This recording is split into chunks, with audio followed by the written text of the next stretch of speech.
啊，糖蜜这个物件吼，伫日本时代时阵，因就会晓利用糖蜜去制造酒精。哦，用糖蜜做酒精哦。对，哦，哎，我唔知。唔知。对。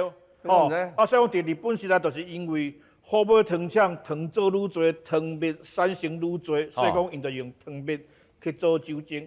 啊，这个酒精会当做到后，会当互飞轮机去做燃料。哦，所以讲就是因为安尼，台湾总督府伊算讲伊进入去到迄个太平洋战争的时阵对无？知影讲火尾糖厂有即款的物件，所以决定伫火尾才设火尾的飞轮机场。哦，是安尼。这有一个飞所以讲，轮机场。美军若来空袭时喏，一定来空袭火尾糖厂。